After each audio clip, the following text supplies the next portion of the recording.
여러분, 예수님께서 부활하셨음을 믿습니까? 네. 예수님께서 다시 사셨습니다. 우리는 부활하신 예수님을 믿기 때문에 기독교가 성립한 거예요. 우리가 주일날 예배 드리는 것도 바로 오늘 이 요한복음에 잘 나타난 것처럼 안식 후 첫날, 안식일이 유대인의 안식일이 토요일이죠. 안식 후 첫날이니까 주일입니다. 주일에 모여 있었어요. 주일에 모여 있었는데 거기 예수님께 부활하신 예수님을 거기서 만난 겁니다. 그래서 이 부활절에는 주일입니다. 그래서 우리가 주일날 주님의 부활을 기념하면서 예배를 드리는 겁니다. 그러니까 모든 주일은 다 부활절 예배예요. 그렇기 때문에 사순절에도 부활절은 뺍니다. 부활절은 주일은 뺍니다. 주일은 다 예수님의 부활을 기념하는 날이기 때문입니다. 예수님께서 부활하셨기 때문에 기독교가 생겼다는 것은 예수님이 부활하셨기 때문에 그 부활하신 예수님을 이제 나의 주, 나의 하나님으로 도마가 고백한 것처럼 우리는 그렇게 믿습니다. 그렇기 때문에 그 예수님이 성자 하나님이시기 때문에 우리가 믿는 하나님은 바로 성부, 성자, 성령, 성삼위일체 하나님이라고 믿는 것입니다. 그게 기독교입니다. 모든 기독교는 바로 부활에서 탄생한 것입니다. 그래서 우리가 예수님을 믿는 이유도 예수님이 우리를 구원해 주실 줄 믿고 믿는 거죠. 예수님 우리를 어떻게 구원해 주십니까? 여러분, 세상에 어떤 다른 종교에서 우리가 똑같은 사람이었는데 부활했다, 그런 얘기는 거의 들어보신 적이 없으시죠? 예수님은 부활하셨어요. 예수님 부활하신 것은, 예수님 죽으시고 부활하신 것은 우리를 살려주시기 위해서입니다. 그러니까 이제 우리가 예수님을 믿으면은 예수님과 함께 이제 부활하고 영생할 수 있음을 믿고 우리가 그렇게 예수님을 믿는 것입니다. 여러분 다 믿으십니까? 우리가 다 믿는 내용인데 문제는 뭐냐면은 지금 우리의 삶의 현실이 어떠냐는 거죠. 우리의 지금 삶의 현실을 보면 이 예수님의 부활하고 너무 동떨어져 있는 것 같아요. 그래서 이 예수님의 부활을 믿기가 쉽지 않습니다. 그래서 죄와 죽음의 권세 아래서 우리가 늘 살아가고 있어요. 죄는 우리가 잘 아는 것이고 우리가 죽음의 권세에 대해서는 잘 모르는데, 여러분 우리가 세상 살면서 모든 힘든 일, 몸이 아프고 그 모든 일들은 다 죽음의 그림자입니다. 그러니까 우리가 그 죽음의 그림자를 특별히 이제 노아 가정 속에서 더더군다나 생생하게 체험하고 있죠. 그런데 또 우리가 어떻게 예수님을 믿을 수가 있겠습니까? 그리고 세상을 보면 예수님을 죽인 대제사장 같은 그런 악한 사람들이 득세하는 것처럼 보여요. 부활하신 예수님이 도대체 다스리시긴 하시는 건가, 그런 회의가 들 때가 많습니다. 오늘 이제 보면은 이 베드로도 마찬가지입니다. 그래서 이 오늘 말씀을 이제 마가복음부터 우리가 읽었는데 이건 이제 부활하신 예수님을 만나는 그 과정을 보여주고 있습니다. 이건 우리의 삶의 신앙 과정을 보여주고 있어요. 그래서 우리의 전체적인 신앙의 단계들을 보여줄 뿐만 아니라 또 내가 어떤 때에는 진짜 성령 오순절 성령 강림처럼 막 성령 충만할 때가 있었지만 또 다른 삶의 문제들이 닥치게 되면은 또 그 문제에 있어서는 다시 또 처음부터 다시 시작해야 되고, 그 문제에 있어서는 다시 그 단계를 또 밟아가야 됩니다. 우리가 그렇게 이제 신앙이 성장하는 거죠. 그래서 이 지금 오늘 말씀에 나타난 이 부활하신 예수님을 만나는 이 단계 과정들을 보고 나는 그 중에서 지금 어디쯤에 있느냐, 전체적으로 어디에 있으며 또 내가 오늘 내 삶의 자리에서는 또 어디에 있느냐, 이것을 살펴보고 그러면 우리가 어떻게 부활하신 예수님을 만날 수가 있느냐, 우리가 말씀을 통해서 그 주님께서 주시는 그러한 은혜를 얻기를 소망합니다. 그래서 첫 번째 단계는 이제 예배를 드리는 단계예요. 여러분 이제 첫 번째 신앙의 단계는 우리가 주님 앞에 나와서 예배 드리는 것부터 시작하죠. 그러나 예배를 드린다고 해서 진짜 다 예배의 간격이 있는 거 아니에요. 오늘 이 제자들이 보면 이 안식 후 첫날 저녁 때에 자기들끼리 모여 있었다고 해요. 근데 여러분, 왜 자기들끼리 왜 모여 있습니까?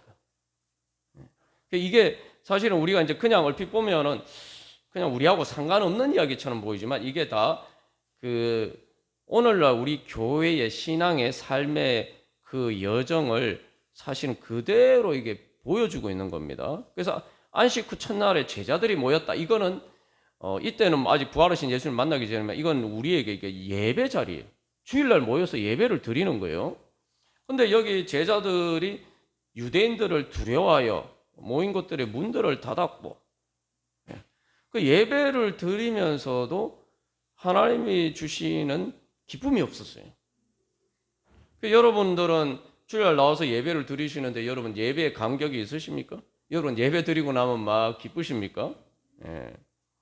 근데 그렇지 않을 때도 많죠. 예배 드려도 무덤덤할 때가 많고, 그러다 보니까 많은 사람들이 예배 시간에 엉뚱한 짓을 합니다. 예. 예배에 기쁨이 없어서 그러는 거예요.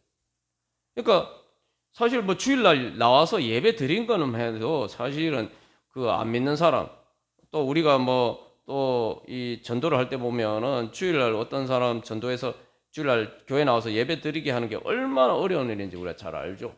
그거 사실 그거 자체도 대단한 일이에요. 근데 정작 예배 자리에 나왔는데 이 지금 이 두려워서 하고 있는 제자들처럼 주님을 만난 그 기쁨과 감격이 없는 거예요. 예배의 기쁨과 감격이 없는 겁니다. 이게 이제 첫 번째 단계예요. 그러나 이게 이제 중요한 건 이것도 그것부터 시작을 해야죠. 근데 이제 거기서 그렇게 예배를 드리다 보니까 그다음 그렇게 모여 있다 보니까 예수님이 그 가운데 서서 말씀하시죠. 그러니까 예수님이 두세 사람이 내 이름으로 모인 것에 나도 그들 중에 함께 하겠다고 말씀하셨는데, 이거 예수님께서 오사 가운데 서셨다. 이것은 바로 그 예배 자리 가운데 예수님이 임재하신 거예요. 그 제자들이 따로따로 있었던 게 아니고 함께 모여 있었죠. 왜 모여 있었습니까? 같은 예수님의 제자였기 때문이에요.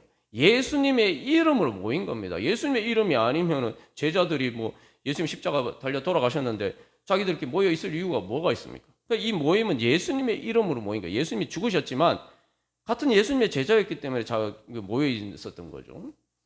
어쨌든 우리가 뭐 예배에 감격이 있든 없든 우리가 그 예배 주님의 이름으로 모인 곳에 예배하러 나가면 예수님께서 거기에 오십니다. 여러분, 이 예배 자리 가운데 예수님이 계신 줄 믿습니까?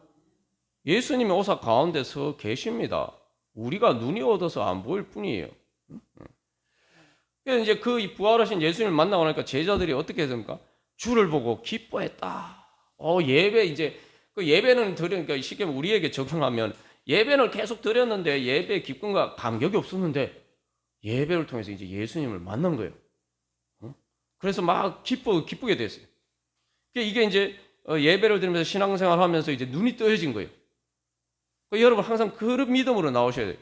예수님이 지금 여기도 함께 계시는데 부활하신 예수님이 여기 가운데 서 계신데 내가 못 보는 것이지 예수님이 안 계신 거다 이렇게 생각하면 안 돼요. 그러면 뭐 우리가 예배드리러 나올 필요가 없잖아요.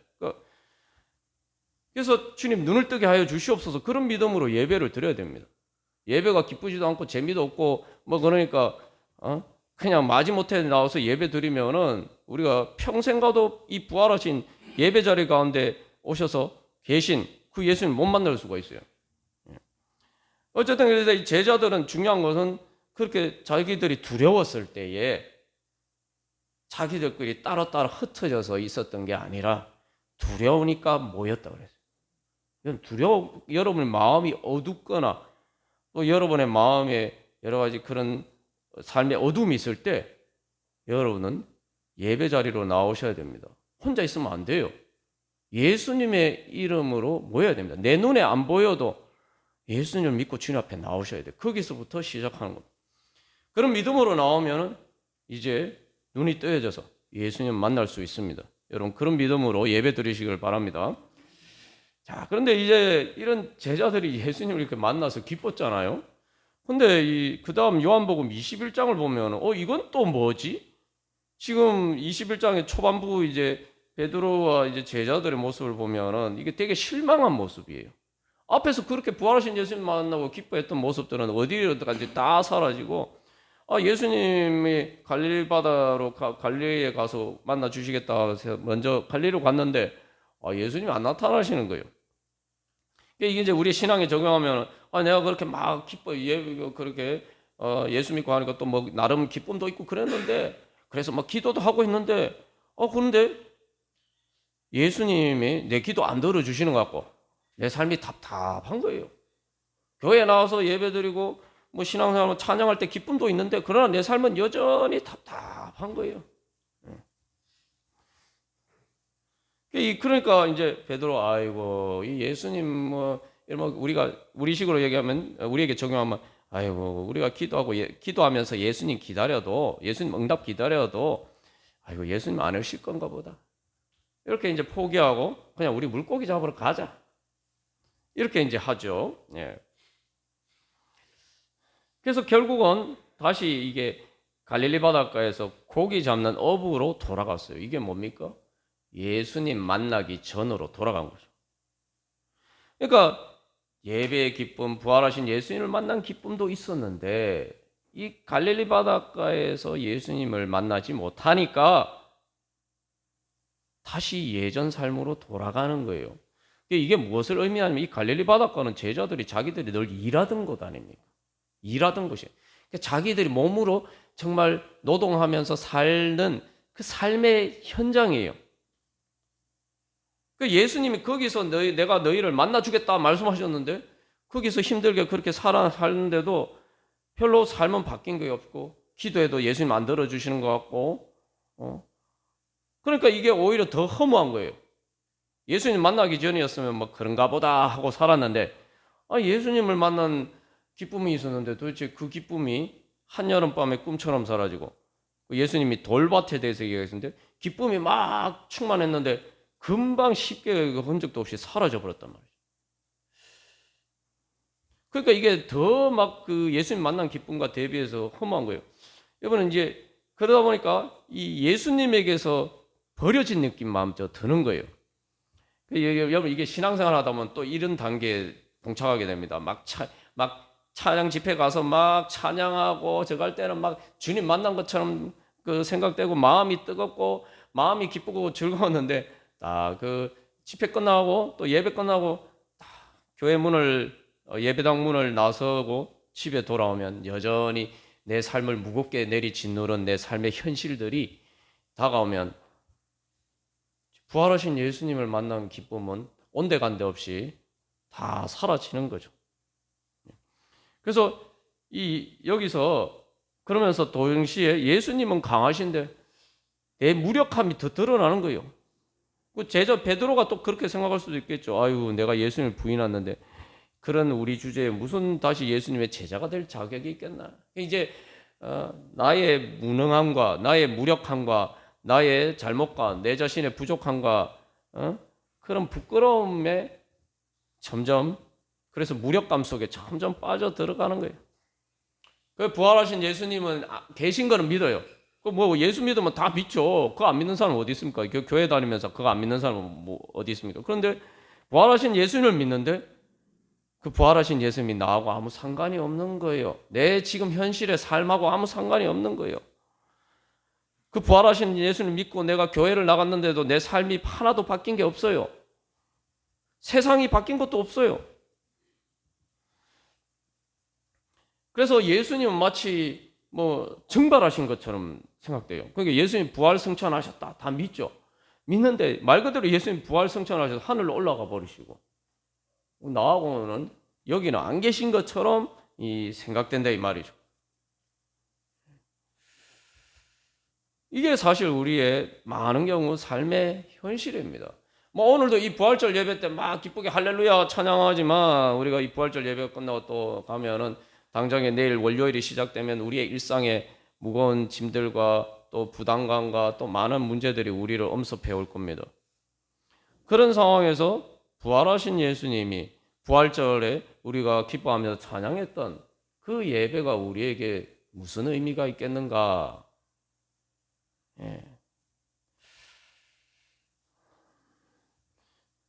그래서 여기서 이제 베드로가 부딪힌 결정적인 문제가 있어요. 그 베드로가 예수님 왜 부인했을까요? 여러분, 베드로가 부활을 안 믿었을까요? 베드로는 부활을 믿었습니다. 베드로만 믿은 게 아니에요. 예수님 안 믿은 유대인들도, 바리새인들도 의인의 부활, 마지막 최후 심판과 부활 다 믿었어요. 근데 여기서 우리가 알 수 있는 것은 그거 믿는 것과 부활하신 예수님이 지금 갈릴리 바닷가 같은 내 삶에 함께 하시는다는 것을 믿는 것은 전혀 다른 문제라는 걸 알 수가 있죠. 우리가 오늘 이제 마가복음에 보면은 처음 이제 부활하신 예수님을 만난 여인들이 나오죠. 근데 이 사람들은 정말 대단한 사람이에요. 향품을 가져다가 예수님이 죽으셨는데도 예수님에 대한 사랑 때문에 향품이란 게 정말 귀한 겁니다. 그런 정말 주님을 향한 헌신과 마음이 있었어요. 그렇게 예배하는 사람들이었어요. 그런데 그들은 예수님의 부활을 알지 못하고 무덤에 갔죠. 그러니까 천사가 뭐라 그럽니까? 너희가 왜 예수님을 여기서 찾냐? 왜 무덤에서 찾냐? 그렇게 말씀하세요. 베드로도 마찬가지예요. 예수님이 사흘 만에 부활할 것이다. 이걸 몰랐어요. 사흘 만에 부활할 것이다 말씀하셨거든요. 나중에 저기 최후의 심판 때 우주의 종말에 예수님이 우리를 부활시켜 주실 것이다. 그렇게 말씀 안 하셨습니다. 예수님 분명히 사흘 만이라고요. 사흘. 3일 만에. 그걸 베드로가 못 믿었기 때문에 베드로는 예수님을 부인할 수밖에 없었던 거예요. 우리는 뭐 무덤에서 예수님 찾진 않죠. 우리는 뭐 부활하신 예수님 다 아니까. 근데 우리는 또 다른 무덤에서 예수님을 찾고 있어요. 어떤 무덤이야? 예수님의 무덤이 아니고 내 무덤에서 예수님을 찾고 있습니다. 내 무덤에서 예수님을 찾다. 그게 무슨 말이냐 하시겠는데, 내 무덤에서 예수님 찾는 거, 아유, 내가 죽으면은 예수님이 날 구원해 주셔서 내가 천국까지, 그래서 예수님의 부활의 은혜를 경험할 거지. 그러니까 부활하신 예수님을 만나는 것은 내 무덤, 내가 죽을 때에서 무덤에 묻힐 때나 그 부활하신 예수님과 천국을 경험할 것이다. 이렇게 믿는다 이 말이죠. 우리가 다 예수 믿는 걸 자꾸 그렇게만 생각해요. 그게 또 다른 의미에서 무덤에서 예수님을 찾는 거예요. 예수님의 무덤에서 예수님 찾지는 않지만 내 무덤에서 예수님을 찾아요. 내 무덤에 가서야나 이 부활하신 예수님을 만날 수 있다고, 천국을 경험할 수 있다고 생각하는 겁니다. 근데 천사가 뭐라고 합니까? 이게 복음이에요. 아니다. 예수님 여기서 찾으면 안 된다. 갈릴리 바닷가에서 예수님 만날 것이다. 제자들이 업으로 살던 바로 그 삶의 현실에서, 자기들이 몸으로 땀 흘리면서 사는 바로 그 삶의 자리에서, 거기에서 예수님이, 부활하신 예수님이 만나 주실 것이다. 우리가 그래서 예수님의 부활을, 그 예수님을 믿어야 됩니다. 내 삶의 자리에 내 몸으로, 내 육신으로 정말 힘들고 고달프게 살아가는 내 삶의 자리에서 나를 만나 주시는, 나와 함께 하시는 그 예수님을 우리가 믿는 것이 부활하신 예수님을 믿는 것입니다. 여기서 우리가 다시 한번 기억해야 돼요. 예수님의 성육신을 믿죠. 예수님 몸으로 오셨다는 게 무슨 의미겠습니까? 예수님 그냥 하늘에서 그냥 이렇게 다 하시면 되는 거 아니에요? 왜 굳이 예수님 몸으로 성육신 하셔서 나사렛 예수로 우리와 함께 하셨습니까? 여러분, 성육신을 믿으신다면은, 그 성육신 하신 예수님을 믿으신다면은 예수님의 몸의 부활을 믿으셔야 돼요. 예수님이 부활하신 몸이 어떤 몸입니까? 제자들이 같이 예수님하고 같이 먹고 자고 같이 살았던, 같이 한 집에서 살았던, 자기들 몸으로 같이 부딪히면서 함께 살았던 그 예수님인 거예요. 그 예수님이 몸이, 자기들이 그렇게 그 예수님의 몸을 통해서 예수님과 함께 살았는데 그 예수님의 몸이 부활하셨다는 거예요. 그 예수님 몸이 부활하셔서 그냥 하늘 올라가시고 이제 상관없다 이게 아니라 바로 나와 같이 함께 먹고 사신 것처럼 이제 부활하신 예수님께서 이제 내가 내 삶의 자리에서 먹고 마시고 사는 그 자리에 예수님이 함께 하신다. 그 예수님을 만나야 되는 건데, 이게 만나야 됩니다. 근데 이제 베드로가 그 예수님을 못 만났어요. 그래서 다시 예전으로 돌아간 거죠. 그러나 예수님은 다시 찾아오셨습니다. 여러분, 중요한 거는 예수님이 몸으로, 부활하신 몸으로 찾아오셨어요. 그래서 예수님 뭘 하십니까? 이 아침 식사를 차려주셨어요. 예수님이 일종의 다 요리를 하셔가지고 지금 밥상 차려주신 거예요. 엄마가 밥상 차려주듯이. 예수님이, 근데 여기 중요한 거는 예수님이 영의 양식만 우리가 보통 생각하는 영의 양식만 주셨습니까? 예수님이 직접 그 떡을 주시고, 생선도 주시고, 직접 우리의 몸으로 먹을 걸 주셨죠. 몸이 지치고 힘들어서 밤새 일했는데 먹지도 못했으니까 얼마나 힘들겠어요. 근데 그걸 충전할 수 있는 육신의 양식을 예수님이 주셨습니다. 그러니까 우리가 부활하신 예수님을 믿는다는 것은 몸으로 부활하신 예수님을 믿어야 돼요. 예수님 몸으로 부활하셨다는 걸 믿어야 돼요. 그러니까 그 부활하신 예수님은 그래서 우리의 몸으로 사는 삶을 새롭게 하시는 분입니다. 우리의 몸으로 사는 삶을 새롭게 변화시켜 주시는 예수님입니다. 이게 이 자리가 뭐냐면 이제 예배 자리에서 가장 핵심이 되는 성찬의 자리예요. 성찬이 뭡니까? 예수님이 차려 주시는 밥상입니다. 예전에 초대교회 때는 이 성찬만 하지 않고 같이 밥 먹고, 애찬이라고 하는데 같이 밥 먹으면서 성찬을 한 거예요. 이게 예수님이 차려주신 밥상이에요. 예수님께서는 우리에게 밥을 챙겨주시는 분입니다. 우리가 성찬의 자리, 이 성찬식을 거행하는 것은 바로 그 예수님을 만나기를 소망하면서 주님 앞에 나가는 겁니다. 그래서 우리가 이제 이런 그 성찬의 자리를 지나서 그 다음에 어떻게 하면 이제 베드로가 오순절 성령 충만의 자리로 나아가죠. 그리고 또 보면 엠마오로 가는 두 제자도 보면 예수님이 이 성찬처럼 그렇게 떡을 재주시고 잔을 주시니까 그거 먹고 나니까 눈이 떠해져서 엠마오로 돌아가다가, 그러니까 베드로가 업으로 돌아가는 그 길에서 돌아가다가 예수님 만난 것처럼 엠마오로 가다가 거기서 바로 예수님이 차려주신 밥상 먹고 예수님과 함께 밥 먹고 나니까 눈이 떠해져서 다시 예루살렘으로 돌아왔어요. 부활하신 예수님을 만난 거예요. 부활하신 예수님 눈앞에 봤는데 몰랐어요. 부활하신 예수님 몰랐는데 눈이 떠져서 부활하신 예수님을 만났습니다. 우리가 부활하신 예수님 부활하셨구나. 우리가 만난 예수님, 부활하신 예수님이 내 옆에 계셨구나. 여기서 중요한 건데 예수님이 사라지셨죠. 사라졌는데 오히려 그 엠마오로 간 두 제자들은 우리가 부활하신 예수님 우리와 함께 계셨구나. 오히려 이렇게 고백합니다. 그래서 이제는 소망을 가지고 기쁨으로 다시 예루살렘으로 돌아갑니다. 그래서 결국은 마가의 다락방에서 함께 기도하고 오순절 성령 충만해서 이제 베드로와 그 제자들의 삶이 실제로 바뀌죠. 그래서 사도행전을 보면은 이게 지금 예수님을 부인하고 예수님의 십자가 앞에서 도망갔던 사람들 맞나? 이런 막 의심이 들 정도예요. 그래서 예수님 안 믿는 어떤 역사학자가 그런 얘기를 했어요. 부활의 가장 큰 증거는 제자들이 변한 거예요. 여러분, 제자들이 보면 사도행전을 보면 예수님이 사형 선고를 받으신 예수님을 죽인 그 사람들 앞에 똑같이 섭니다. 똑같은 자리에 똑같이 서요. 베드로가 예수님을 부인했던 바로 그 대제사장 앞에 무서워서 예수님을 부인했던 그 대제사장의 뜰에서 예수님을 부인했죠. 그런데 바로 그 대제사장 앞에, 대제사장의 뜰에 있는 게 대제사장의 종들 앞에 있는 게 아니라 대제사장 앞에 예수님처럼 똑같이 섰는데 이제는 담대하게 우리는 예수님을 부인할 수가 없다. 예수님을 따르겠다. 너희들 말이 아니라 예수님 말을 따르겠다. 그러니까 이 대제사장 무리들이 놀라서 아니 이 사람들이 갑자기 왜 이렇게 변했지? 뭐 이렇게 이해한단 말이에요.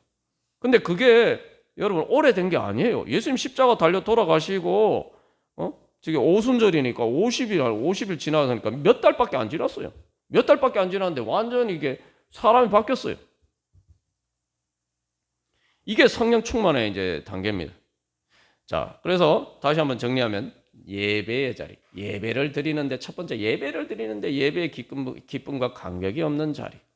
그다음에 두 번째 예배의 간격을 경험한 자리. 그다음에 세 번째 삶에서 예수님을 만나지 못한 자리.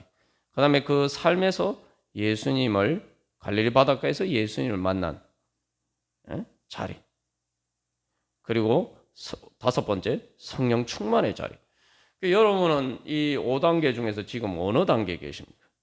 여러분 여기서 이제 우리가 예수님께서 우리에게 주신 겨울 눈을 믿어야 됩니다. 부활의 겨울 눈을 믿으셔야 돼요. 겨울 눈이 뭐냐? 여러분 뭐 꽃눈도 알고 잎눈도 아는데 겨울 눈이 뭐냐? 여러분 지금 막 꽃이 피어서 정말 얼마나 아름답습니까? 그죠? 조금 있으면 또 실록이 풀어서 얼마나 또 정말 아름다운지 몰라요. 그런데 그러한 꽃과 잎이 겨울 눈 안에 다 들어 있습니다. 볼록하게 생겼는데 지금 요 화면에 보시면 이게 이 겨울 눈인데 여기 눈이에요. 흰 게 이게 눈입니다. 실제로 찍은 사진이에요. 근데 여기 자줏빛, 약간 보랏빛 그런 꽃이 여기 피었죠. 여기 피기 전에 이게 바로 겨울 눈입니다. 그 꽃과 잎이 사실은 겨울에도 있어요. 어디 있느냐? 겨울 눈 안에 있습니다. 그게 겨울 눈 안에 때 있다가 봄이 되면은 날씨가 따뜻해지면은 이때다 하고 팍 터져 나오는 거예요. 말 그대로 진짜 터져 나오는 거예요. 그래서 갑자기 막 꽃이 팍 피는 거예요. 그러니까 겨울 눈은 뭐냐면 봄의 씨앗을 품고 있는 것입니다. 그래서 사실 겨울이지만 이미 봄의 그 꽃과 잎은 이미 겨울 눈 안에 이미 다 있어요. 그냥 봄이 돼서 그게 나타난 것 뿐입니다. 여러분, 우리에게도 그런 주님께서 주신 부활의 겨울 눈이 있습니다. 여러분, 이제는 우리의 삶에서 정말 부활하신 예수님이 나하고 무슨 상관일까 이런 생각이 드실 때마다 주님이 나에게 바로 그런 부활의 겨울 눈을 주셨다고 믿으셔야 돼요. 여러분, 뭐 여기 오늘 오래간만에 나오신 분도 계시겠지만 우리가 세례 받았으면은 예수님의 포도나무 생명나무 대신 예수님의 줄기에 우리가 접붙임을 받은 거예요. 그래서 우리에게는 이제 그 예수님의 생명나무에 가지된 우리에게는 겨울눈이 있는 겁니다. 그전에는 그런 부활의 겨울눈이 없었는데 이제 우리에게는 부활의 겨울눈이 있어요. 근데 문제는 뭐냐 하면은 이게 겨울이기 때문에 아직 터져 나오지 않은 거예요. 그 베드로도 보면은 그랬죠. 그러나 이제 베드로에게 그 부활의 겨울눈이 터져 나왔을 때 오순절 성령 강림 후에 베드로가 그렇게 변화가 된 거죠. 여러분, 내 안에도 바로 그런 부활의 겨울눈을 주님께서 주셨음을 믿으셔야 됩니다. 여러분이 세례 받으셨으면 나는 하나님이 사랑하고 기뻐하시는 아들이다, 딸이다 믿으셔야 됩니다. 여러분 그렇게 믿으시죠? 그러면은 하나님께서 우리에게 성령을 주셨어요. 여기 보면은 예수님이 첫 번째 안식 후 첫날 모였을 때에 부활하신 예수님이 나타나셨을 때 제자들에게 우리가 그 부분까지 읽지 않았습니다만 숨을 내쉬면서 성령을 받아라 이렇게 말씀하십니다. 성령을 받아라. 그래서 성령을 받으라 말씀하시는데 이미 성령을 주신 거죠. 그 성령이 그냥 오순절 성령 강림 때에 봄이 되어서 그 겨울눈 부활의 겨울눈을 받았는데 그게 오순절 성령 강림 때 이제 봄이 되어서 그게 성령의 불에 의해서 따뜻해지니까 그게 터져 나온 거예요. 우리도 마찬가지입니다. 그래서 우리가 바로 그런 믿음으로 주님 앞에 나아가야 돼요. 그래서 주님의 그러면 어떻게 해야 될까요? 겨울인데 이게 겨울눈이 어떻게 터져 나오냐? 성령의 따뜻한 온기가 있는 곳으로 나가야 됩니다. 여러분 그래서 신앙생활 하는 거예요. 왜 우리가 뭐 말씀 보고 기도하고 뭐 예배하는 거야? 뭐 예배도 주일에 한 번 드리면 되지. 굳이 집에서 성경 보고 기도해야 되나? 이렇게 생각할 수 있는데 또 주일 예배면 나오지 오후 예배도 드리고 이렇게 생각할 수 있는데 여러분 예배 때 가장 성령의 불이 성령의 온기가 가장 강할 때요. 예수님의 태양빛이 의의 태양이신 부활하신 예수님의 태양빛이 가장 강한 곳입니다. 내 안에 부활의 겨울눈이 있는데 예수님의 빛이 비치는데 그 태양빛이 비치는데 그 길을 향해서 내가 가까이 나가지 않으니까 항상 겨울인 거예요. 그러니까 내 안에 부활의 겨울눈이 있는데 이게 터지지 않는 거예요. 그러니까 내 안에 부활의 게을름이 있다는 사실도 모르고 사는 거예요. 그러나 제자들은 그들이 부족했지만 그럼에도 불구하고 어쨌든 예수님이 이름으로 모이고 예수님이 갈릴리 바닷가에 가서 날 만날 것이다 하니까 예수님 만나러 갈릴리 바닷가로 가고, 부족해도 그렇게 하니까 그게 점점 예수님에 가까이 간 거죠. 그러니까 점점 따뜻해져서 그 부활의 게을름이 터져 나온 겁니다. 그래서 마지막으로 이게 내가 주님을 사랑하는 줄 주님께서 아십니다 하는데, 여러분 주님을 사랑하는 그 부활의 게을름이 우리 안에 다 있습니다. 여러분 그런 게 없으면 여러분 교회 주일날 예배 안 나오셨겠죠, 그죠? 예. 그러니까 여러분이 믿음이 아무리 연약하셔도 여러분이 예배 자리 나온 거 이 자체가 여러분 안에 부활의 게을름이 있다는 가장 중요한 증거예요. 그보다 더 중요한 증거가 없어요. 근데 중요한 건 그것이 다른 모든 그 겨울과 같은 이 세상 속에서 그게 눌려 있는 것뿐이에요. 그러니까 여러분 예배 자리 자꾸 나오셔서 이게 이제 터져 나오도록 해야 돼요. 성령의 따뜻한 온기, 의의 태양신 예수님의 빛이 비치는 예배 자리, 또 내가 신앙생활을 하면서 주님 앞에 자꾸 가까이 나가서 성령의 온기로 내 마음을 점점 데펴야 됩니다. 그래서 내 마음 안에 있는 부활의 게을름이 터져 나오도록 주님 앞에 나가야 됩니다. 그래서 오늘 우리가 이 성찬의 자리에 참여하게 되는데, 이 성찬을 통해서 바로 그런 우리의 마음속에 있는 우리의 이미 주신 부활의 게을름이 터져 나오는 그런 은혜의 시간이 되기를 간절히 소망합니다. 우리 한 주간 기도문 이 교도하고 우리 같이 기도하겠습니다. 1번 제가 먼저 읽겠습니다. 부활하신 예수님을 지금 여기서 만나게 하소서. 예수님을 내 심장처럼 사랑하게 하소서. 예수님 생명의 빛을 받아 부활의 게을름이 터져 나오게 하소서. 부활 생명의 잎으로 무성하게 하소서. 죄와 사망의 권세를 이기고 하나님 나라의 풍성한 열매 맺어가게 하소서. 아멘. 우리 이 시간 같이 손을 크게 들고 부활하신 예수님 만나 주시옵소서. 우리 크게 외치고, 우리 주님, 제 안에 있는 부활의 게을름, 주님께서 예수 그리스도의 십자가 그 구속의 은혜로 주신 부활 생명, 부활의 게을름이 주여 터져 나오게 하여 주시옵소서. 터져 나오려면 꽃이 오래가 있으면 안 되죠. 제자들처럼 뭐 두려워가지고 이게 숨어 있는 것처럼 이렇게 있으면 안 돼요. 주님을 향해서 이렇게 가슴을 활짝 펴고 부활하신 예수님 만나 주시옵소서. 우리 크게 외치고 같이 기도하겠습니다. 부활하신 예수님 만나 주시옵소서.